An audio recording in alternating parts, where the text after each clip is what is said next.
But sometimes the science of sound and the physics of floors don't cover the full picture. Sometimes the events are too violent, too targeted, and too repetitive to be a simple accident of resonance. In the world of parapsychology, these are known as noisy ghosts, poltergeists.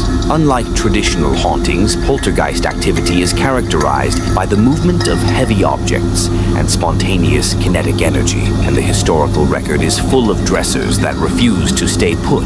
Consider the Enfield poltergeist of 1977. It began exactly like your story. Two sisters, Janet and Margaret, heard a knocking on the wall, followed by a heavy chest of drawers sliding across the floor on its own. When the police arrived, a female constable witnessed a chair wobble and slide across the room with no one touching it, so she signed a sworn statement. Journalists and investigators watched as drawers were wrenched out of dressing tables and toys were flung through the air. Then there is the Rosenheim case in 1967. In a Bavarian law office, light bulbs exploded, photocopiers leaked fluid, and a massive heavy filing cabinet was reported to have been pushed across the floor by an invisible force. Physicists from the Max Planck Institute were called in. They recorded massive surges of electricity in the walls, surges that should have blown every fuse in the building, yet the fuses remained intact. The common thread in these cases? Stress. Parapsychologists believe in a theory called recurrent spontaneous psychokinesis, or RSPK. The idea is that a living person, often someone undergoing extreme emotional turmoil or suppressed trauma, can subconsciously project kinetic energy into their environment. In Rosenheim, the activity centered on a 19-year-old secretary named Anne-Marie Schneider. In Enfield, it was 11-year-old Janet. When the emotional tension in the house reaches a breaking point, the environment reacts. The dresser doesn't just fall, it explodes outward,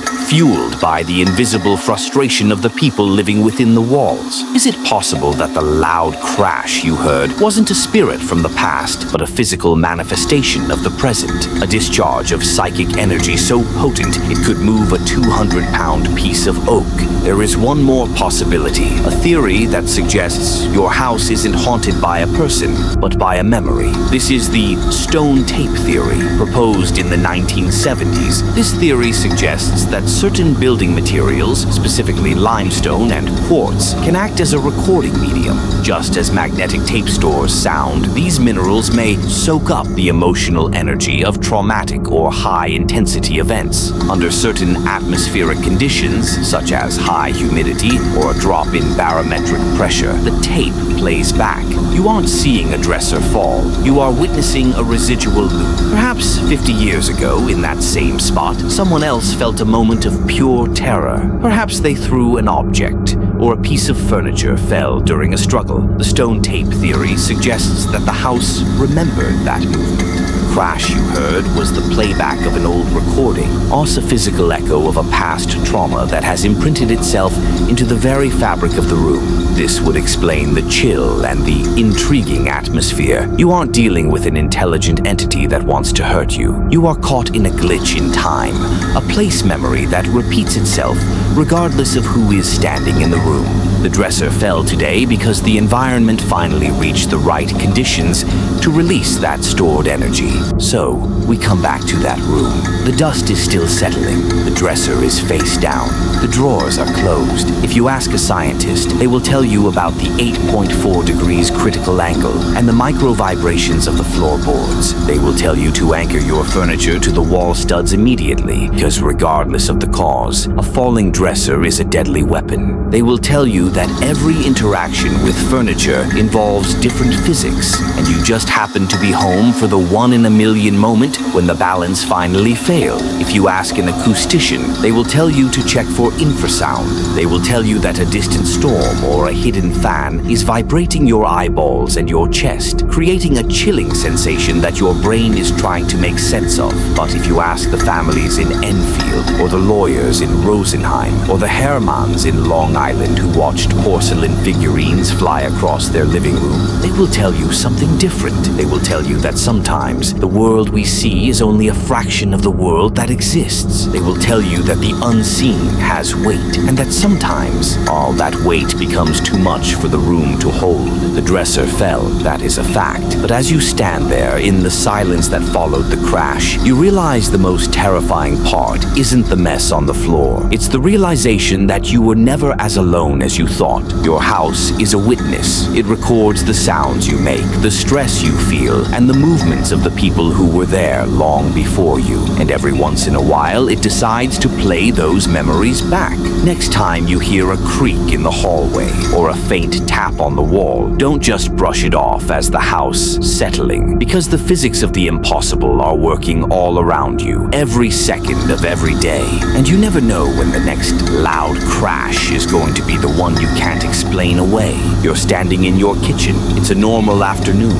Maybe the sunlight is hitting the countertop just right, or maybe you're just listening to the hum of the refrigerator. The house is quiet, the kind of quiet that feels safe. You know exactly where everyone is. Your father and brother are right there with you, or maybe in the next room. You know for a fact that the upstairs is empty, and then the silence is annihilated. Crash. It's not a small sound. It's a bone-shaking, ground-jolting impact that makes the windows rattle in their frames, and the coffee in your mug ripple like a miniature tide. It sounds like the house itself just took a heavy, violent blow. You freeze. Your heart isn't just beating. It's hammering against your ribs, a cold prickle of adrenaline blooming at the base of your skull. You wait for the follow-up. A second crash? A voice? A set of footsteps running across the ceiling? There is nothing, just a silence that feels twice as heavy as it did a moment ago. You head for the stairs. Every step you take feels like you're wading through water. Your mind is already racing, trying to build a logical cage for what just happened. You think something fell off a shelf, or maybe a window broke. But when you reach the bedroom and push the door open, the reality is far more impossible. The dresser, that massive solid oak beast that took two grown men to move, is lying face down in the middle of the floor. It didn't just tip, it looks like it was thrown. It traveled nearly 3 feet from the wall before it slammed into the boards. But here is the part that makes the air in the room feel suddenly, impossibly cold. Every single drawer is closed. They are flush, sealed, exactly how you left them. In the world of forensic engineering, what you just witnessed is considered a statistical anomaly. But in the world of the paranormal, it's a calling card. Today, we are going to deconstruct the physics, the hidden acoustics, and the terrifying historical record of the Dresser Anomaly. Because as you stand there looking at that fallen giant, you have to ask yourself, if no one was in the room and the drawers were closed, what provided the force? The physics of the death trap. We like to believe our homes are static. We think of our furniture as permanent fixtures, as solid as the foundation itself. But the reality is that every 17 minutes in the United States,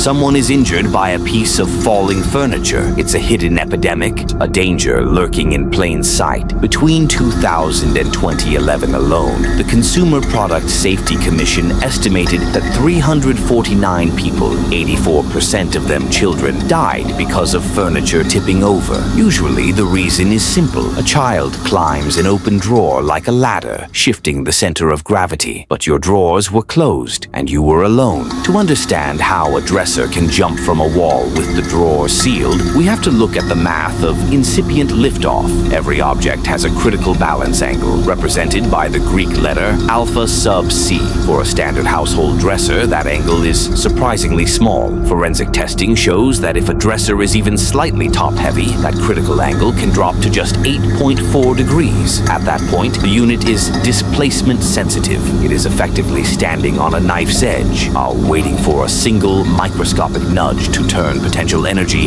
into a catastrophic kinetic descent. But where does that nudge come from in an empty room? It starts with something called carpet creep. If your dresser is sitting on plush carpeting or a thick pad, the weight isn't distributed evenly. Over months or years, the front legs sink deeper into the fibers than the back legs, especially if the back legs are resting on a wooden tack strip near the wall. This creates a permanent, forward forward-leaning pitch. It's invisible to the eye, but to the physics of gravity, that dresser is already halfway to the floor. Then there is the shuffling effect of structural resonance. Every house has a natural frequency. When a heavy truck drives by, or a train passes a mile away, or even when the wind hits the side of the building at a specific velocity, the floorboards vibrate. You can't feel it, but the dresser can. These micro-vibrations overcome the static friction of the feet, slowly walking the heavy unit forward, inch by inch, until it passes that 8.4 degrees threshold, and then gravity takes the wheel. Kinetic energy equals the change in potential energy, Ke equals delta Pe, and the result is a loud crash that sounds like a gunshot in a library. But let's be honest, you've lived in that house. You've seen trucks go by. You've felt the wind. Why today? Why did the air feel so thick and oppressive just before the impact? Why did you feel like you were being watched? For that, we have to leave the world of mechanical engineering and enter the world of the ghost in the machine, the 19 Hertz phantom. In the 1980s, an engineer named Vic Tandy was working late in a laboratory that was whispered to be haunted. Staff reported cold spots, feelings of dread, and the unmistakable sensation of an invisible presence. Tandy, a skeptic, ignored the stories until the night he saw it, a gray, silent apparition standing in the corner of his vision. He turned to face it, and it vanished. The next day, Tandy noticed a fencing foil clamped in a vise was vibrating frantically, even though the air was still. He discovered that a newly installed fan was pulsing at a frequency of 19 hertz, a frequency of infrasound, just below the threshold of human hearing. This is where the science gets chilling. $19. Hertz is the resonant frequency of the human eye. When you are exposed to it, your eyeballs literally begin to vibrate, causing your brain to misinterpret the blur as a gray, human-like figure in your periphery. But the effect isn't just visual. Infrasound at 19 hertz resonates in the chest cavity, triggering a primal fight-or-flight response. It causes hyperventilation, cold sweats, and an overwhelming sense of impending doom. Researchers have found that 22% of people report chills or feelings of extreme sorrow when exposed to these subaudible frequencies. This is the infrasonic shadow. It is a wall of invisible energy that can travel through solid materials, through your walls, and through your body. Was there a pulse of infrasound in your house that day? A standing wave created by a distant storm or a malfunctioning HVAC unit? If there was, it wouldn't just make you feel freaked out. It would provide the actual physical pressure, the kinetic push, needed to tip a dresser that was already leaning on its carpet padding. It is a ghost made of sound, capable of moving heavy objects and terrifying the living without making a single audible peep.